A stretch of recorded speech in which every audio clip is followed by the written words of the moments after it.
This is Terry Steve, his medication, Okay. his HIV medication. He has sent it to me.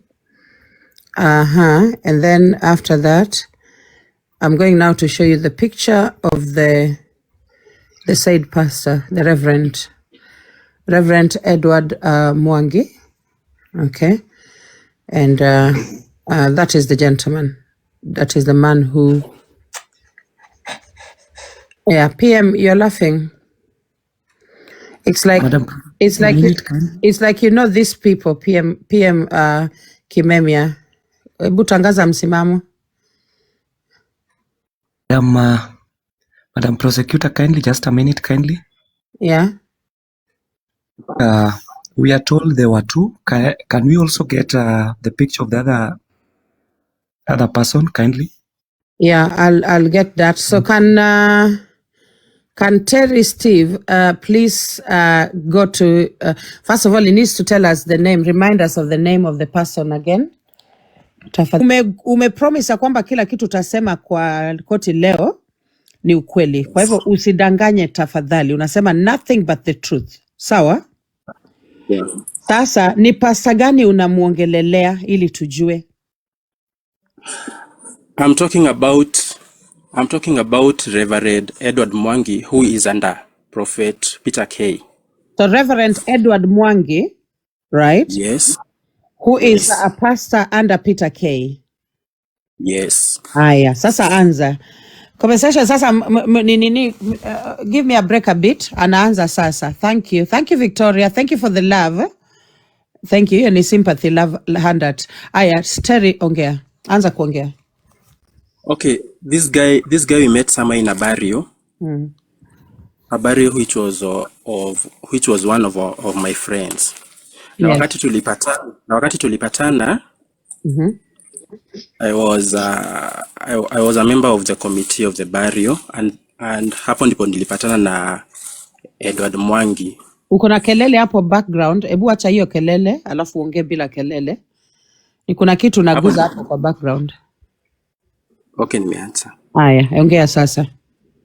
So when we met, because we were in one committee of the barrio, we shared numbers, yani phone numbers. Yes. So after now the barrio imeisha, like tumeka like 2 weeks, Edward texted me. Akaniambia they have a chama they want to open ili ya kuona wazazi. Yes. Apparento visiting, and he asked me whether I was interested in it, and I told him that I was interested in it. So he requested me to visit somewhere in Ongatarongai where they were meeting, which was someone's place. So when I visited the place, it was on a Sunday. So nikaenda pale, and I met a very large group of men. They were men.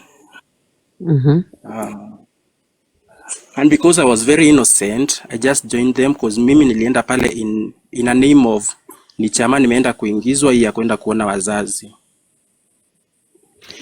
So unasema men pia siku hizi wanatengeneza chama za kwenda kuona wazazi? Yes. Okay, kwa hivyo hiyo kitu sio ya wanawake pekee siku hizi? Hapana. Okay, sawa. Nilikuwa nataka Aya, amepata simu, nilikuwa nimpigia.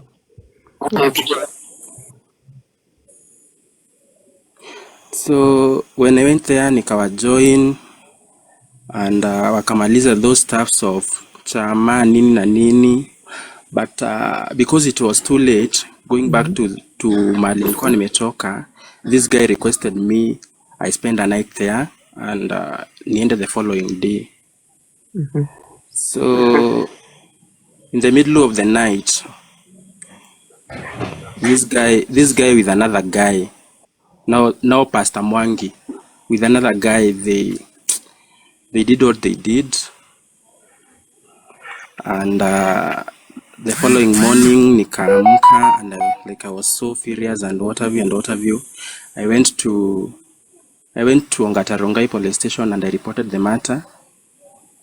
I then went to a nearby public hospital. It is in Ajita Saitoti. It is in Rongai, somewhere in I think Kware. So, and I went there, nikapata medication, of which they gave me some drugs to take, to help me, as in nisipate any infection.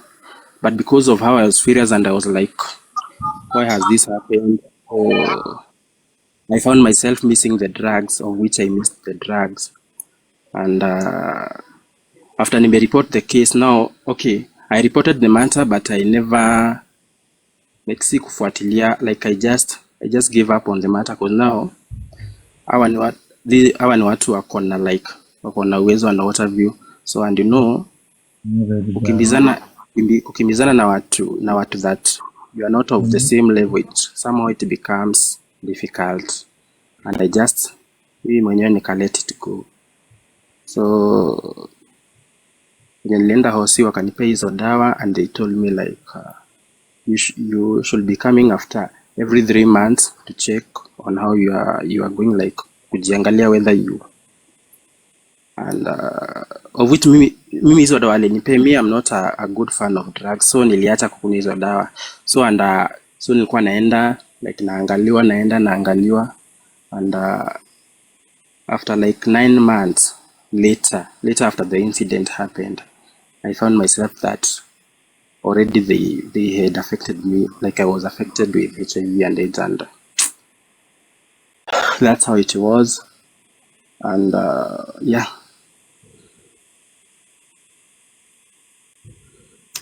Oh my God. Shajana, I was not expecting this. Oh my God.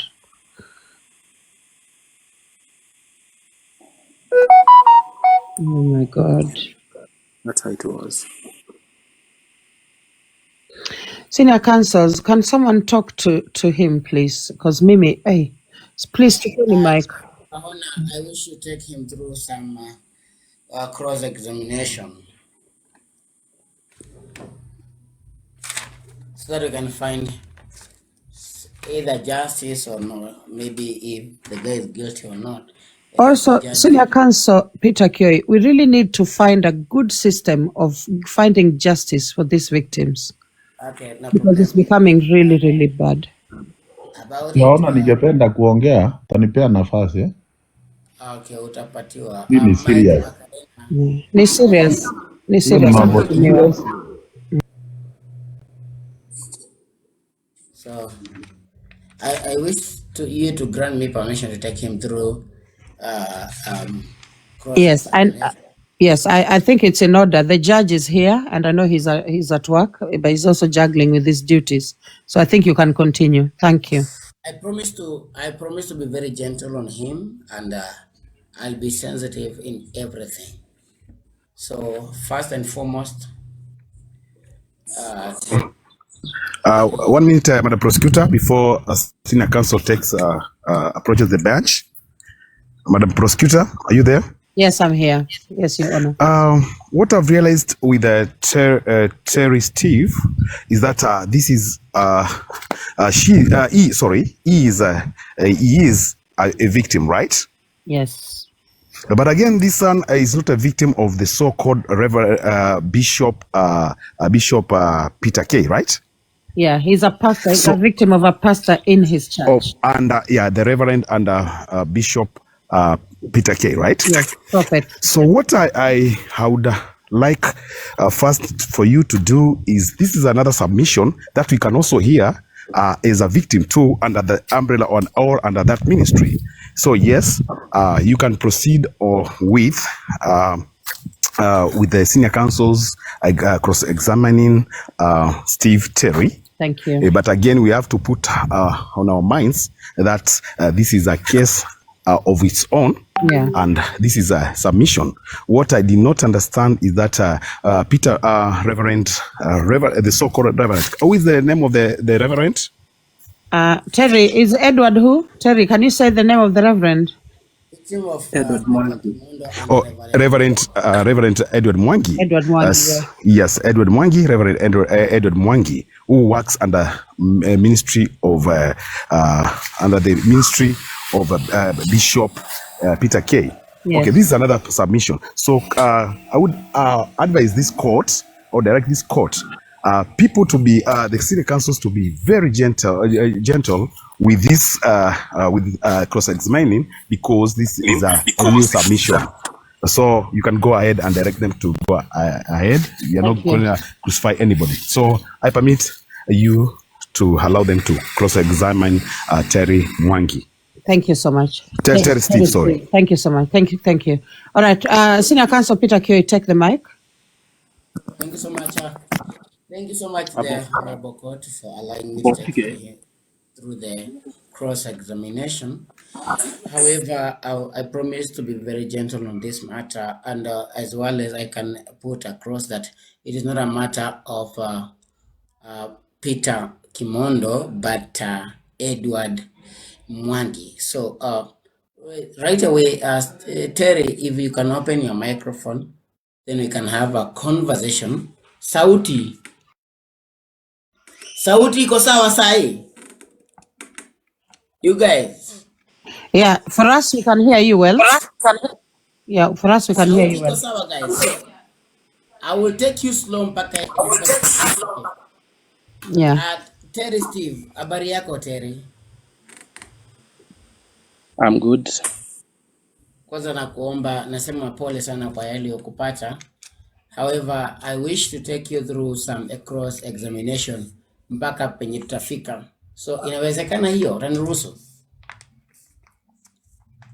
Yeah, it's okay.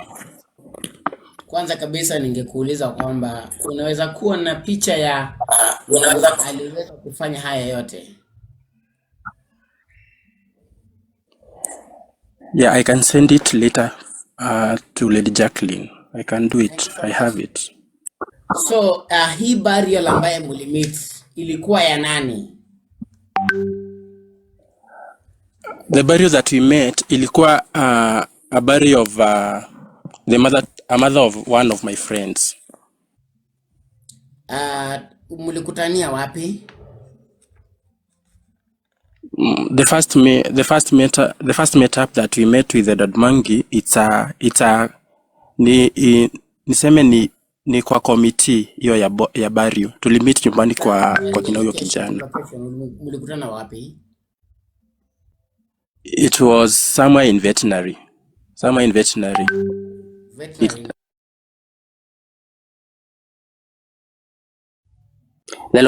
Yeah, past Bull. Iko mahali past Bull kiasi. Ukitoka Bull on your way to Ngong.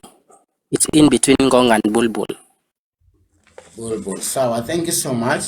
So Edward alikutext akakwambia kwamba mli kama mnaweza kuingia kwa chama, ndio? Yes. So unaweza kuwa na hizo text messages?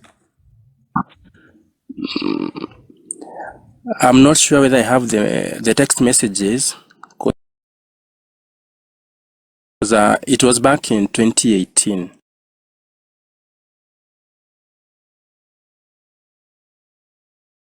The messages, yes.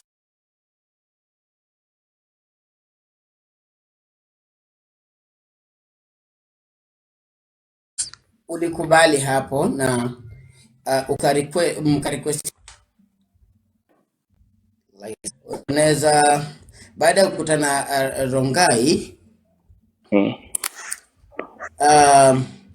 ni nini kilifanyika hapo mlipokutana hapo Rongai? Okay, the moment we met at the bus stop, we said hi to each other. In fact, alinikujia with some other two guys, so there were three of them. We said hi to each other.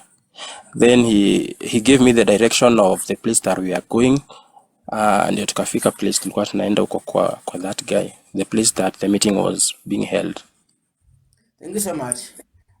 So baada ya kuchelewa kwako, ulichelewa na ukajipata kwamba uko na wao. There is something you mentioned earlier that naomba tutumie Kiswahili. Kuna kitu uliweza kuzungumzia kusema kwamba walifanya kenye walifanya. Nini ulifanyiwa ama nini walifanya? Okay, they insisted to sleep with me. They insisted to sleep with. Ilikuwa ni kwa room ama kwa boma? Ni kwa boma. Kwa boma. Ilikuwa ni kwa boma. Kwa boma ya nani?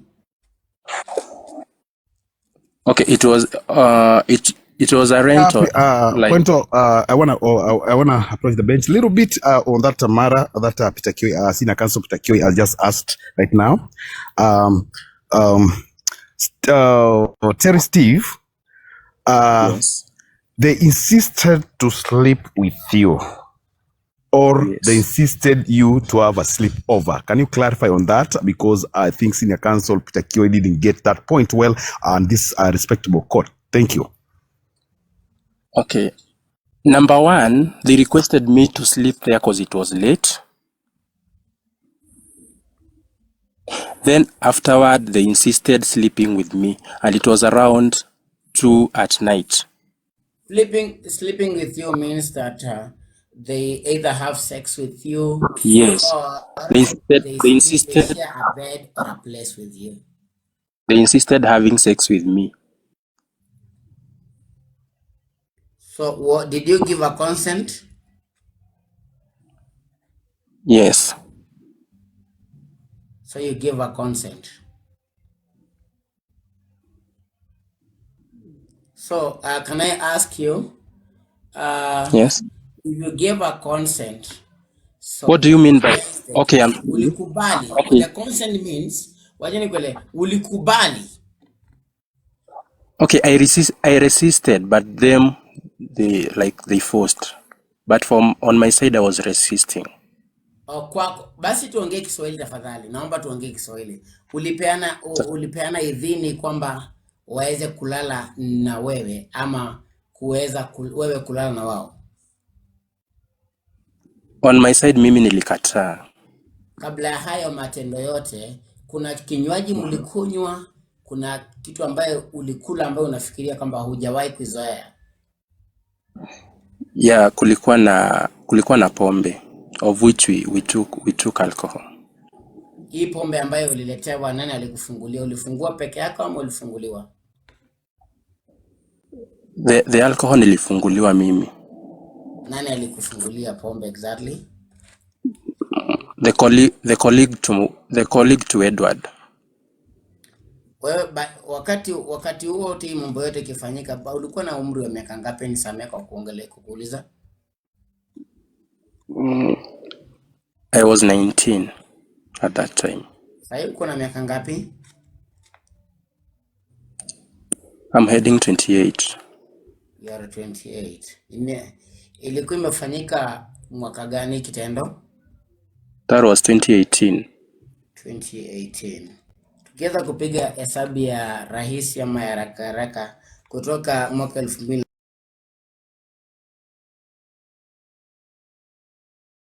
2018 mpaka saa hizi, unaweza kuwa miaka 28, unaweza kuwa miaka 28. Yeah. Nauliza tu swali kwako kwamba inawezekana kwamba uko na miaka 28 kutoka wakati huo. 2018. Yeah, it should be less. Okay, turuke hiyo swali, twende kwa swali lingine. Hapo ulipokunywa hiyo pombe, kuna kitu ulihisi kwa mwili yako ambayo ni tofauti na kenye ambayo uliweza kuhisi before? Uliwahi kuwa mlevi before? Sikuwahi. So ni nini ilikufanya ukakunywa hiyo siku, kwamba hujawahi kunywa pombe na hiyo siku uliokaamua? Okay. Like I just took alcohol like for Aisha, like ile kufurahia tu like hiyo. For mine it was like yeah. Asubuhi ulipoamka hivi, ulipojipata kwamba umetenda kitendo fulani ama umetendewa kitendo fulani, ulifanya? Okay, niliamka around 5 and I was so furious. So mi nikatoka. The first place I went to Ongatarongai police station. Uko na OB hiyo siku? Yeah, naweza itafuta. Niko nayo niko nayo. So ulienda kushtaki Rongai? Yes. So Rongai police station kuna afisa yote ambaye ulipatiwa ambaye anashughulikia ama aliweza kushughulikia kesi yako? Okay, the person that I met kwa OB hapo kwa OB, so venye aliniandikia the OB aliniambia niende for medical, and na hapo ndipo nikaenda hospitali, a certain public hospital inajiita Saitoti. Uko na barua za hospitali za Saitoti? Yeah, I have those letters. Uko na barua za hospitali za kuonyesha kwamba uliweza kulawitiwa? Yes. Asante sana. Ulikuwa unajihisi aje mwili ukiondoka kama kutoka penye ulikuwa na kufika hospitali? Okay, at the hiyo asubuhi tu nikitembea like nilikuwa tu na 2 inches, but now the pain persisted when like nilipoanza like kujisaidia and what have you. Hapo ndipo sasa the pain ikaanza kupersist. Kwa hospitali kuna kitu inaitwa specimen. Uliweza kuoga kabla upimwe, ufanye kipimo? I never did anything. When nilitoka huko nilienda direct to the police station, nikatoka to the police station nikaenda to the hospital. So if I had to like kama nilioga after all that had happened. Thank you. So baada ya hayo uliweza kuwa confront, like did you ask them questions of how they did, why they did to you? Okay, the person I confronted ni the guy they were with, Pastor Edward. Okay. Yeah. In this issue, baada ya kufikisha police station ilifika wapi? Okay. After go all those process, so I went back to my place. So Yeah. wacha niache hizo maswali mpaka hapo. Je, inawezekana kwamba Thank you very much, Senior Counsel Peter Kioi. What I've realized is that you are trying to pin this guy out because he still has a lot of things to answer before we even reach to where and when we understand that in this court that action or that movie happened in 2018. I've heard him say that they asked him to sleep with him, soliciting for sex, of which we don't know whether he consented or what. As a judge or as a chief justice, I understand that men do meet, but not unless you show that some behaviors, weird behaviors that you are like kuna kamali kana kuwasha. I will translate this in a language that I was taught in when I was doing my my PhD in law. It's called kamutitika ketuwa kabisia kumya kalu kana kusubia subia. So what does that mean in terms of law? It means that he must have shown something that this guy is asked for him to sleep with him. So we want to know. I want someone who can cross-examine from there to get the real thing. I've not heard you ask him if he is in the left-wing extremist or in the big letters. So that is why I'm asking, by the prosecutor, please to allow other senior counsels to cross-examine rather than moving forward, jumping to some conclusions and going to the case and other stuff. So, the prosecutor, take the mic. Okay, Your Honor. So, Senior Counsel Peter Kioi, are you going to continue? Or Your Honor, what did you? Sorry, I missed that, Your Honor. I apologize. Sorry. I was going The prosecutor, some evidence. allow the cross-examine. Yeah. Allow this examining of the victim to be at least 2 questions, another 2 questions, another 2 questions because the other senior counsels will lose track on their line of thought. Thank you. Oh, okay. All right then. Okay, so Yeah, that's what I'm trying to be. Yeah. Okay, Senior Counsel Peter Q, Yeah, you can ask your 2 last questions. Yeah, you can reserve that. It goes No. You can reserve the others so that he can, because he has asked about 17 questions. I've been noting them down. So let others ask so that we can keep on the track. Remember that we lose a lot of track on our line of thoughts. Thank you. No worries. So Mheshimiwa Mike Makarena, chukua Mike. Thanks, Your Honor.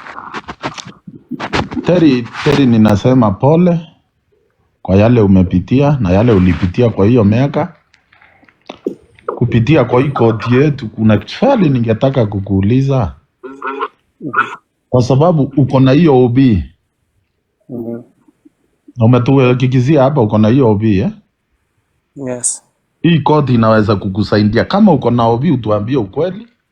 Kwa sababu hii koti tuko hapa kusaidiana na kusaidia hata wale wanadhulumiwa. Ile kitu tu tunaogopa ni tujiingize kwa mambo ya uongo. Swali ile ningekuuliza, ile hospitali ulienda uko na hizo documents, kuna ile wanapeanga mtu wakati unapata sinda kama hiyo unajaziwa, you have those forms? I have that form. Yes. Right now uko naye? Yes, I have it. Alafu swali lingine ile ningekuuliza, wakati ulitoka pale uliweza kutembea wewe mwenyewe ama ulibebwa ama ulifika aje police station? Nilienda na motorbike. Pole. Mimi sina maswali mengi, acha koti ikiamua. Mimi najua hata kama kesi imekaa for 10 years na udhulumiwa na uko na OB, tuta follow up. Koti itakupea direction na vile koti itasema, mimi niko ready kukusupport. Asante sana. Asante mheshimiwa, asante sana. Na niliongelesha, I think Senior Counsel Geoffrey Comedian atachukua mic dakika moja. Yes, and I also spoke with Pastor Ben Gitau, nikamwambia kwamba whenever he's ready for any support, there are people here in court wenye watamsaidia. So any victims when are coming forward because of similar crimes, mujue kwamba you are not alone. You're not alone. Aya, Senior Counsel Geoffrey. Okay, mi nitauliza na nitauliza alafu nita protect, I think so, mwenye yuko hapa kabla hajakuja hapa tu. Kitu ya kwanza nataka kumuuliza direct to the point, ni straight ama ni mrengo ya kando? First of that. Yeah. Straight. Yeah, I was hoping someone asks that. Nilikuwa na hope. Aya. Yeah. Geoffrey, ebu uliza hiyo vizuri alafu utuambie vizuri kwa sababu we need that information. Exactly. Ni straight ama ni mrengo wa kando? Sijui kwa English sielewi. So ni straight ama ni mrengo wa kando? Yes or no? I'm straight. Thank you. Kitu ya pili, huyu mtu vile alikufanya, mi nakutumia vitu direct kabisa, guys, muelewe kabisa watu. I know kuna watu wanaweza kutumika jina ya mtu usipolipwa munakuja mnaleta vitu baadaye. I know people, they do a lot, but the way hata mimi nimeenda kufuatilia kabisa, baadaye nimemfuatilia, msifikirie sijafuatilia, nimefuatilia kabisa chini ya maji vile mlikuwa mnaongea hapa. But me for the point yenye namwambia, kama unawekelea huyu mwingine jina yote na mpaka mlielewana kabisa ukaenda kwa nyumba, Mungu ndiye anajua. But for me yenye naona kabisa, hata nimeona marafiki 2 3 4 kwa profile yako watu umepost, you are not straight. Mimi hata siwezi ongea story yako, by the way. I'm so sorry to focus na story ya mapasta wawili. Mimi hata siwezi ongea story ya you. Okay. Geoffrey, umesema kwamba kuna information wapi? Kwa profile yake wapi? Ukienda kwanza kwa kuna huyo kijana bado wameangaliana na yeye because alikuwa ameoana na chali mwingine, I know, wakaachana. Alafu ukikuja wa pili, when you are straight, sema when it's straight. Kama wewe ni mrengo wa kando, sema wewe ni mrengo wa kando. Hakuna mtu anachachi mtu. If you are LGBTQ, we respect everyone. People that respect me, I respect you. But vitu zingine mwende kuchomelea watu wengine, you lose it, guys. Alafu ingine amepost mtu najua. Alafu hii chama yenye wanaenda hiyo ya vijana, mnajua kabisa hiyo chama ni mrengo ya kando kabisa. Wote ni wa mrengo wote, okay. Hakuna mtu straight pale, wote. Lakini kwa nini wana take advantage ya watu kwa kanisa? Hiyo ndio sielewi. Aya, senior counsel, pita kioo. Lady Jazz. Yeah, take the mic. Yaona kabla tuendelee kidogo. Thank you so much. Kidogo tu. Kahi, wacha tu dakika moja. Wacha dakika moja. Aya, chukua mic, pita kioo. Whether he's straight or not, he should not be taken advantage of. But as Geoffrey said, people should say the truth. Go to Facebook, check on his seventh video on the FYP, then come back. Okay, let me do that now. Let me check now. Terry's team. But there are also, by the way, tukubali ya kwamba kuna watu wengi wa mrengo, na Geoffrey atakubaliana na mimi ya kwamba kuna watu wengi sana wa mrengo wameingia mrengo kwa sababu ya kubakwa. Yeah, kwa hivyo wanataka pesa ya wasipolipwa, it's a problem. Hapana, wengine pia wameingia kwa sababu walibakwa. Yeah. Kusahau. Labda alipakwa ndiye akakuwa hivyo sasa. Yeah. So I have some. Prosecutor, if you can give me a minute, and I wanted to say something.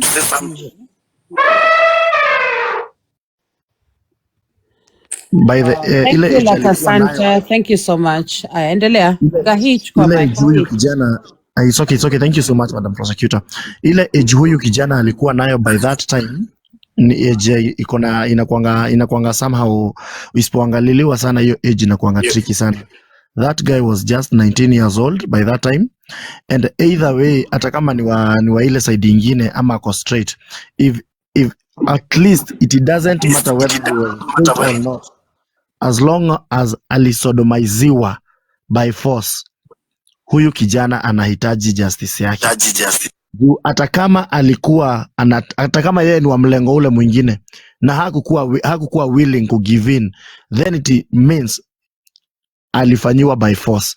Hata wasichana huwa wanaripiwa, and remember wao wanakuanga straight, ama maybe anakubali kulalwa na yeye na mwanaume, lakini huyu kijana venye alikataa, hivyo ni kumaanisha walimrape. So at least at the end of the day, huyu kijana anahitaji justice yake, and kama koti, ninge request koti ifuatilie na impatie justice yake. Either way, hata kama ni wa mlengo na alisodomaiziwa, he need justice. Tafadhali, Your Honor. Thank you. Thank you so much, Kahi. Can the court, PM, before you talk, can the court allow me to present to Steve hiyo information inaleta shida kwa senior counsels wengine? Steve, niwaonyeshe hiyo kitu yenye na shida sana. Ni kama jui kuwa mute, acha nimsaidie. Steve, upo? Unmute. Yes. Niwaonyeshe? It's okay. Aya, sawa. Sasa nitaenda big screen, alafu nitawaonyesha kitu kenye inaleta shida yenye inafanya watu wengi wanaona ni kama this is not a genuine case. Okay, I'll just open the camera. Okay.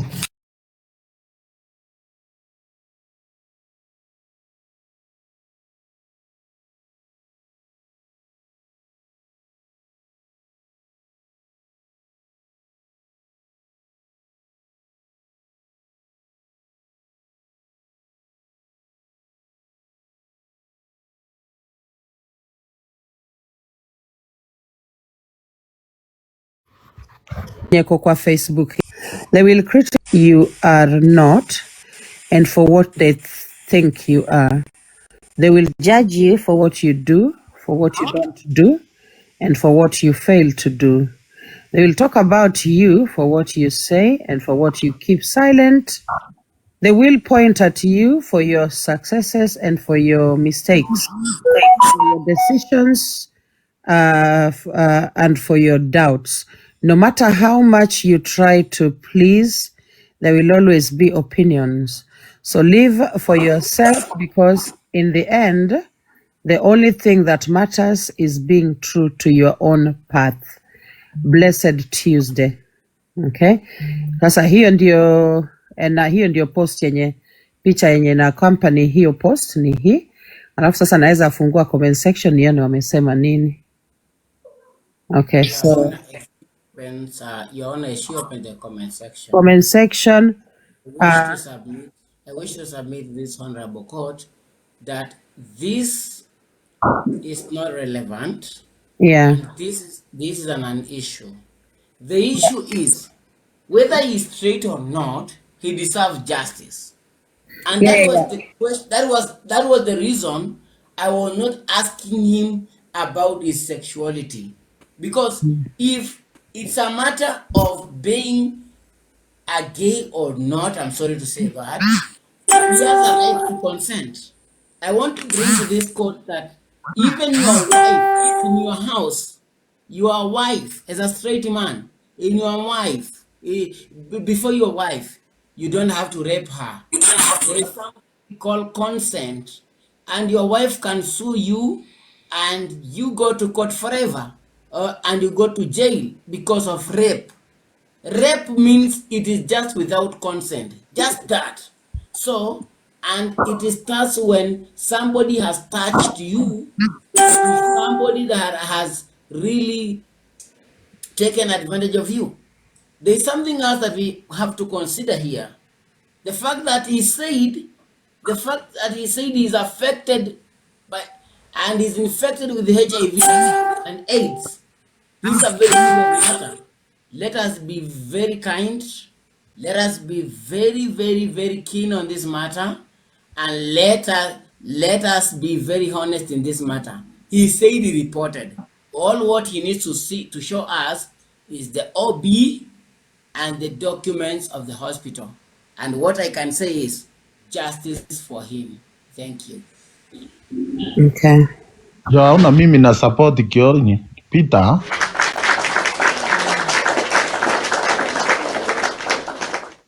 Yes, Senior Counsel, Honorable Mike Makarina, chukua Mike. Mimi na support Peter kwa sababu huyu mtoto ameingia kwa hii shinda kwa sababu ya yule pastor ama reverend. Yeah. Kwa hivyo huyu mtoto atapata haki yake. Bora tu atupee OB. Na nataka kuambia huyo pastor, nikipata OB ataamini hii court si ya mchezo. Hapo sasa. Bora atupee OB hata kama iko na 30 years. Thank you. Sababu huyu aliharibia huyu mtoto maisha yake akiwa na 19 years. Ni kama aliharibiwa kabisa, which is so bad. Tusiongee sijui anaenda mrengo hii ama mrengo ile ingine, no. Yeye aliripoti police station na anafaa apate haki yake kutoka police station. Na kwa mtu yeyote yule ako kwa hii koti mwenye atadhulumiwa tena na atuambie ukweli, haki tutasimama na yeye. Kwa hivyo huyo pastor prepare tukutane na yeye. Thank you. Let me put a quick poll just for the public to participate, whether it is okay to help Terry Steve get justice. Tuweke tu poll haraka. Do you think it is fair apate justice hata yeye? It doesn't matter what his mrengo is or where he is right now, or whether it is 7 years ago, 2018. It's still not too far away. Okay. Madam Prosecutor, if you don't mind, I can add something. I do mind. When we are taking the poll, we normally wait. Thank you, Mr. Kahi. You'll talk in a minute. It's only 1 minute. Doesn't take long. Thank you. So is it fair for him to get justice, Terry Steve? Remember, in this court of law is where he will get the support that he needs for justice to be served. This young man was even infected with HIV. Yeah, thank you. 1.8K. You all say justice is I wish deserved. to submit to this court and to ask a question. I wish to Yeah, ask I think Honorable, I think Senior Counsel Kahi wants to say something. PM Kimemia has also been waiting. Thank you. Kahi, take the mic. So much, Madam Prosecutor. What I wanted to advocate ni huyu kijana wakati alishikwa cha nguvu, alishikwa na pasta, na hawa mapasta bado wako kwa pulpit. Now the main question here is, ni wazazi wengine wangapi watasafa watoto wao wakishikwa cha nguvu na wale mapasta innocently juu hawajui, because nobody knows about whatever those pastors are doing with their kids. Huyu alikuwa tu mmoja mwenye ambaye hata pengine kesi yake haikujulikana hata kwa hiyo kanisa. Ni vijana wengine ama ni watoto wengine wangapi wazazi wao wanaumia, wazazi wao watakuja kuumia baadaye, kama venye sasa Terry Steve anaumiza mzazi wake maybe saa hizi, or else hata pengine mzazi wake hajui, na kwa sababu ya ile trauma ambayo yenye Terry Steve alipata hiyo wakati ndio ilimpush mpaka akaingia kwa huo mlengo kama aliingia. So inabidi mapema ndio best, tuchangamke na huyu, hii koti ichangamke na huyu pasta na hao huyo pasta mwingine, juu hiyo kanisa bado iko na vijana ambao wanalelewa kwa hiyo kanisa. So you might find that the whole entire church, wale vijana wenye wako huko washa kuwa affected na ukimwi na washaingizwa kwa hiyo gazing without their concept. So thank you so much, Your Honor. Yeah, Okay. Honor, thank you so much. Thank you. Your Honor, a good point from my fellow Kahega Shosho. I have a question to Terry Steve, and it is amazing that and amusing that people in the government are not getting justice. People in the government are not getting justice.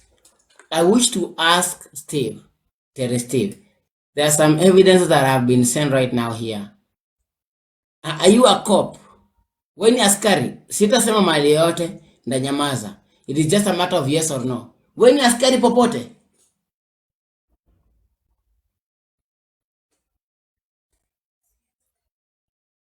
Terry Steve, are you wewe ni askari popote? Ana struggle kujiunmute. Nimemtumia mic. Terry Steve, chukua mic please. We are pointing out everything. Ndio huyo, We amechukua mic. are just saying, kama ni askari na apate justice, what is wrong? Terry Steve, are you an afande? I'm not. Oh, you are not. You are not the one. I'm not. My name is. I wish this court to grant me permission to show the whatever I received, so that I'm not carried in a bad way. So that next time means the baby mambo ya fala, I will just put it clear here. If it's not him, it is not him. Before Senior Counsel Peter Kioi puts the evidence. Right? I'm not the one. Oh, thank you so much. Oh, kumbe kuna wengine mpaka maaskari.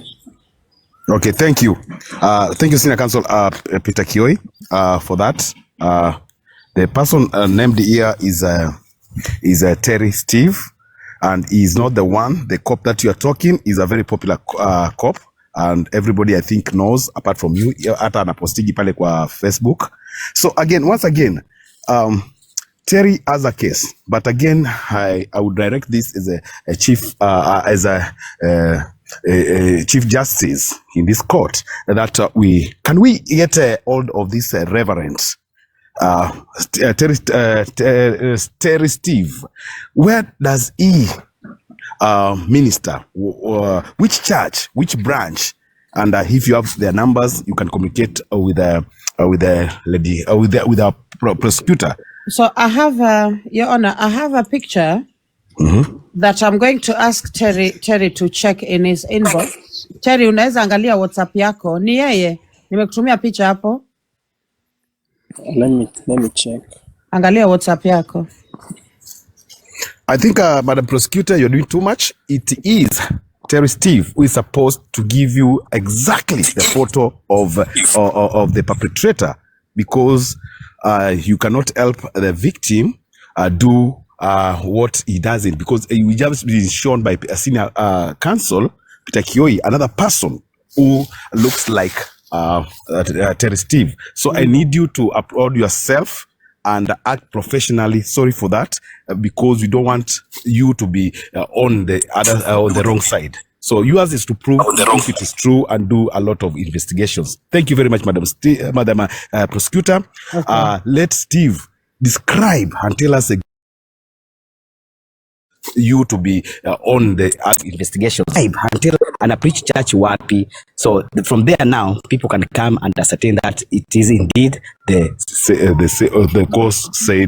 so said Reverend. Thank you very much. Okay. All right. So Terry Steve, the mic is yours. Mic ni yako sasa. Okay. He ministered somewhere in Ruiru. In Ruiru. Yes. Endelea. The name of the church ni Salvation something. Salvation Ministry something. Okay. Yeah. Haya, mnachukua hizo notes guys. Alafu picha. Yeah, he's the one. Hiyo picha nimekutumia.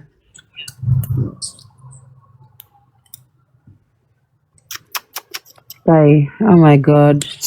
So now, Madam Prosecutor, you can go ahead and post the photo so that we now know exactly where he ministers, or the court knows where he ministers, and if anybody knows him, and maybe other victims may arise. Thank you very much, Madam Prosecutor, for doing due diligence investigation. Thank you.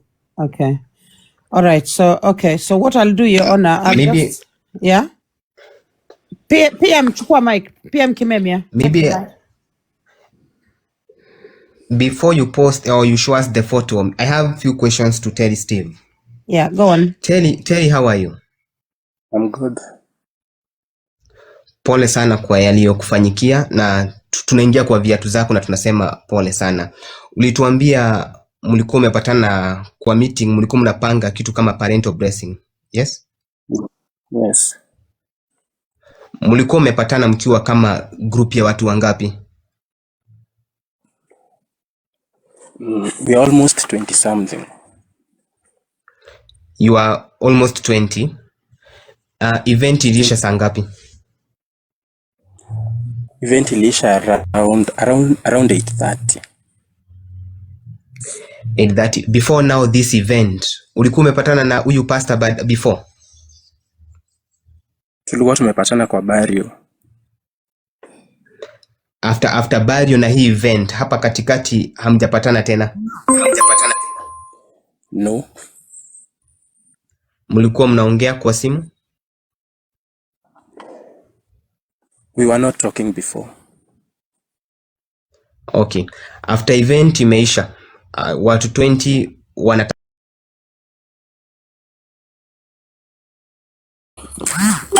Okay, at the moment sikujua walikuwa pamoja.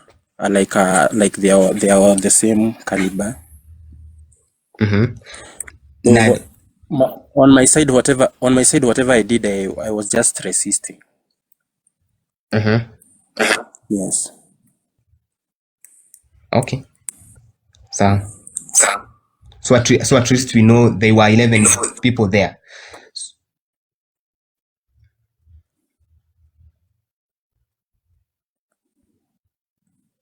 I think one thing he has said, PM Kimemia, is that all these people, these 11 people wenye walikuwa kwa hii nyumba, wote walikuwa wa mrengo na yeye hakuwa amejua.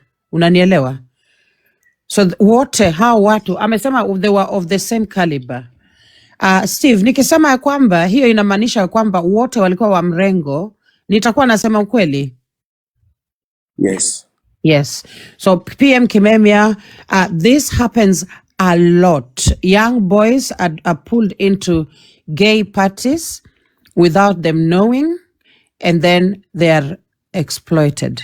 This happens, inafanyikanga mingi sana. Aya, chukweni mic. What you honor? So huyo aongee ama niongee? Yeah, Senior Counsel Sunday, you haven't spoken, so chukua mic. Alafu ndio Geoffrey atachukua after you. Thank you so much, Your Honor. Thank you so much, Madam Prosecutor. I'm very sorry, Terry Steve, for that that happened. I would like to bring this to the public domain that regardless of sexual orientation, that doesn't justify rape. Now, I just have 2 questions, like we are guided by our honor, that we should ask too. Now, I think you've made it very clear that there were 11 people in this room. Apart from the reverend or the pastor, are you able to recognize the other person?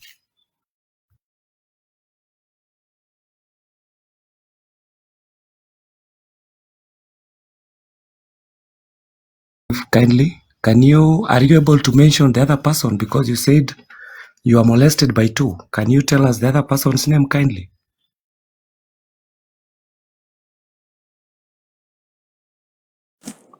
Yes, the other one I knew him as Washeke, by the name Washeke, but he was a guy. Senior Counsel Sunday, I would wish you to pass this question to him. Do you have any link that has you as a person who host watu wanajiuza, wanaume wenyewe wanajiuza? Myself. Inaitwa Kenyan Kid. Myself. Wacha kusema myself. Do you know a page by the name Kenyan Kid? No. Continue guys. Asikatae ni akaunti yake Kenyan_kid. Kenyan ukiuza online every night, ndo huyu anawaambia hapa, ananyonga every night. Steve, go there, utaona. Endeni kwa akaunti yake. Iko hapa TikTok? No, kwa Telegram. Fanyeni hivi guys, I want to concur with Geoffrey, na because mimi sitaki kuingia kwa matters za uchinga. Kenyan Kid, you started selling yourself in 2019. You are at Kenyan Kid http actually /x.com /Kenyan_kid6. Okay, he is equals to HRTPDN CYQ GME WWW.TAUNYRYW and S08. Niako. It's not mine. Si yangu. May I continue, Your Honor?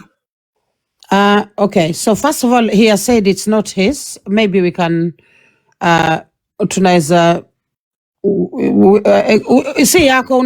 Can we prove guys ya kwamba si yake? Geoffrey, Mimi nasa proof account ni yake. He go there every day. He sell her body there. Even napitanga kabisa, hata chini ya maji kabisa, ako hapo kabisa mpaka vile anafanyanga every day. Hiyo ndio kazi yake. So mi hata mkimcharge, mi najua pale anafanyanga hiyo kazi. Hii akaunti yake, na sasa mkitaka chungulieni chini ya maji. Lady Jackie, nitakwambia siku ako live, uende uone what he do there, ndio utaniambia. Yeah. Yaona ile kitu imetuleta hapa ni yule alifanya huyu mtoto aingie kwa hiyo shinda, si ile kazi anafanya for now. Ndio tusuie wale watoto wengine wasiteseke hivyo. asipate justice. I think tunaelewana. Very true. Senior Counsel. Now, my next question, kindly, Terry Steve, you said after medical test, you tested positive. Confirm that? That was after 9 months of the incident. Okay, thank you. Do you have any medicines proving that, or before that, are you under medication? Like, are you taking any drugs for the said disease? At the moment, I'm doing.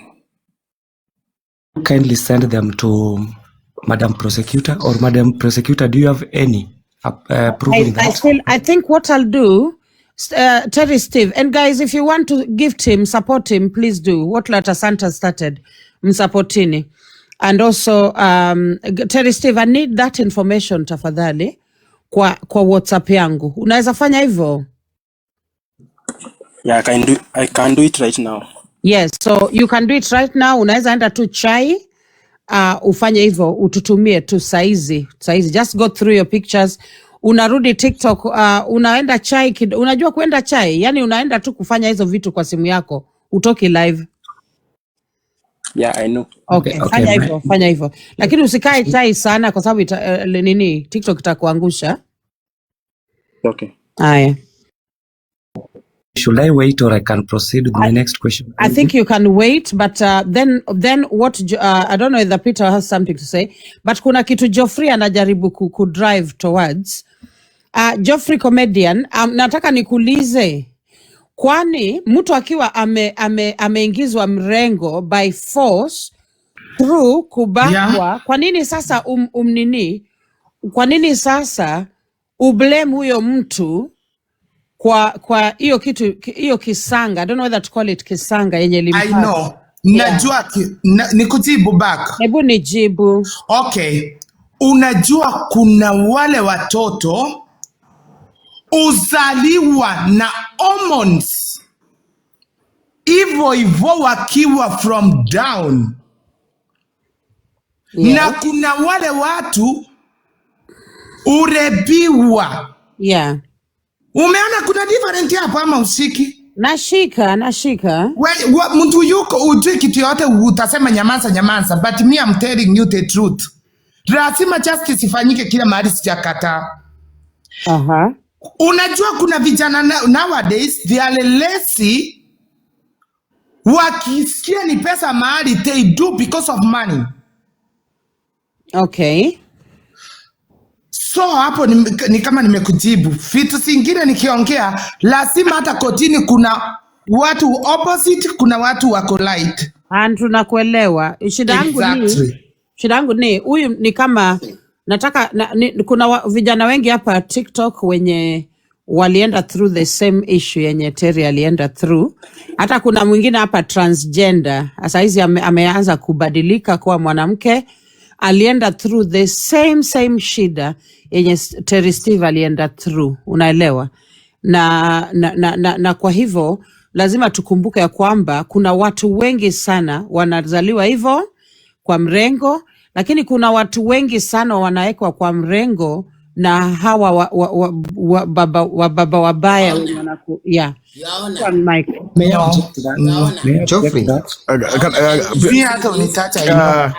Guys, hello, guys. Peter, I wish to put this across. I give you a microphone. Your Honor, guys, please. Let me direct first before you go ahead. I wish to tell you that go to Telegram. Okay. Go to Telegram and find a page called Boys Zone. You will find him akinyonga na wanaume watatu. Okay, we tend Your Honor, we tend to forget so fast. Order in the court right now. The judge is talking now. So guys, let us focus with what brought Terry Steve here. He wants justice. He's explaining on how he was sodomized, on how he was violated.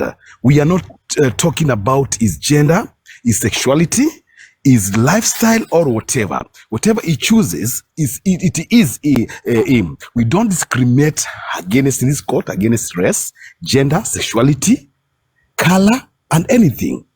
Whether you are fat, you are short, you are skinny, we don't discriminate. I want to put this clear. So even if the victim here is doing whatever he or she is doing, that is none of our business. The business of this court is to find justice, nothing but the justice. We are diverting this into personal life. Now, you have to remember in this court that this young man was violated in 2018. And he hasn't received any justice. He has come out crying to this Hebel court under my supervision or under my leadership with the Office of Prosecution, Madam Lady Jacqueline. So can we focus on that? Any other things are ulabalus. People want chai. We want justice for this. Can we get hold of that reverend who did that?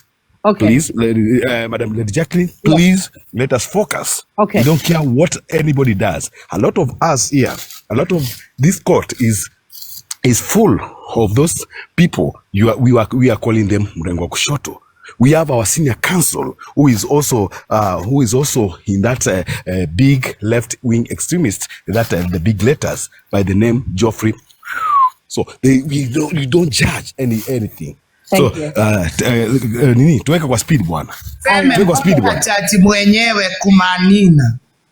Okay, so so apparently I wish okay. to ask the court, and I wish to submit to the judge, able judge, that now because of wastage of time and all of us have a lot of duties to do, including sleeping with our I think Madam Prosecutor, we are not going to have a court whereby every time we are doing that, this one senior counsel Peter Kio makes about himself, right? Nobody wastes time here. If you feel in this court that you've been wasted, Your Honor, yes, please. allow him 1 minute. Allow him All 1 right. minute, Your Honor. No. I think a judge should be listening more Allow than- him 1 minute, Your Honor. So, It is a good Your interlude, Your Honor. Your Honor, I Thank you. wish that right now we be shown the photos of the perpetrator. Yes, okay. thank you. I will Yes. do that. However, allow me to also do my duty as the prosecutor, in that we want to, first of all, define terms of engagement and also define terminologies. Now, is this court agreeing that Terry Steve is a victim here or not? Is this court agreeing that we are dealing with a victim of S violence? So I want to see if it is a no or a yes in the comment section, because we need to define terminology here and agree on terms of engagement, because we do not want to be derailed every minute. Okay. So if he is, if indeed he is a victim and we are treating him as a victim, then allow me to bring up somebody who has gone through the same experience as him to sit here with him for what you call victim support. Okay? Is that okay for me to bring in another person? Your Honor, I disagree with it, and I beg to say this. This court has a tendency of taking us through rounds. No. Let Yes, us can see I the bring victim. the Let us see other the member of the perpetrator. public to support Steve or not? Let us Terry see the Steve or not? perpetrator. You are We used to are see seeing the us like, I perpetrator. don't know. We are, but let us We don't agree. want them. Let us agree first. Paul, guys, Paul, members of the public, Paul, members of the jury, use your finger to decide. Use your finger to decide.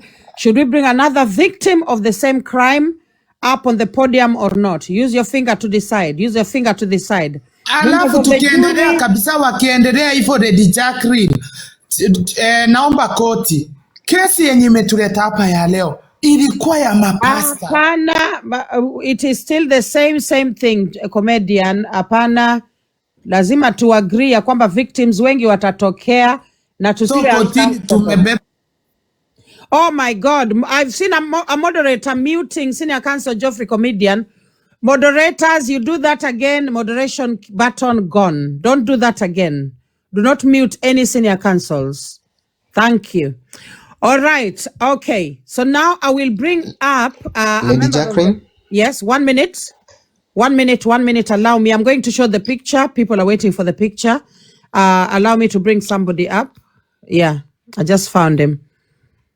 Okay. So I've brought another member of the public, and then I will show the picture. Now, this member of the public is also a victim of the same crime.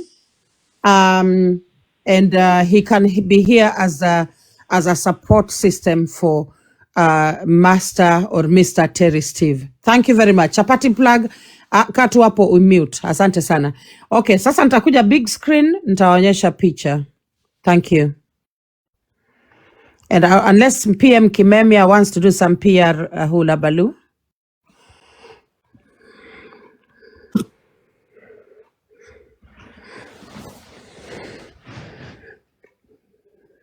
Okay. All right. So I've got certain things to show this court. Okay. I've got a few things to show the court. I will do that. PM Kimemia, you're rather quiet. Why are you not protesting? Because we have to defend reputations. Maybe you could have shown us the evidence first before showing us the person. You are supposed to submit the evidence so that we can have no reasonable doubt that for sure he is a suspect. Now, this is Terry Steve, his medication. Okay. His HIV medication. He has sent it to me. And then after that, I'm going now to show you the picture of the said pastor, the Reverend Edward Mwangi. Okay. And that is the gentleman. That is the man who... Yeah, PM, you're laughing. It's like, Madam, it's like you know these people, PM Kimemia. Hebu tangaza msimamo. Madam Prosecutor, kindly, just a minute, kindly. Yeah. We are told there were two. Can we also get the picture of the other person, kindly? Yeah, I'll get that. So can Terry Steve please go to first of all, he needs to tell us the name, remind us of the name of the person again. Tafadhali. I've asked him for the OB and he has told me he's looking for his OB right now. Akipata hivi ataleta kotini. OB is very important. Okay. Yeah, we need the OB. Your Honor, allow me to give this PM Kimemia a mic. I still have a bone to chew. PM Kimemia. Okay, go. Madam, yes, Madam Prosecutor. Hi, You know, I always have a problem. Maybe ungetupe anobi mbele ya kutuonesha picha ya mwenye amefanya hivyo, because now watu wote washamjua. Thank you. So is upon him now to defend himself. So you see, already tushamuona. Sasa he's already a suspect kama tujapata enough evidence. Make this make sense. Maybe ungetupe OB. Make this make sense. Make this make sense. Can I object to that? Can I object to that? Wait, Senior Counsel. Make this make sense. Sasa tumeshamjua PM Kimemia. Yes. So how long have we known the victim? For how many hours have we now known the victim, PM Kimemia? Sasa tumeshamjua. Sasa tumeshamjua. Anyway, Senior Counsel Sunday, take the mic. Thank you so much, Your Honor. I think people are arraigned in court until they are always guilty until proven innocent. They'll still appear before court unless otherwise, when proven innocent, they get dismissed. So I think there's no offense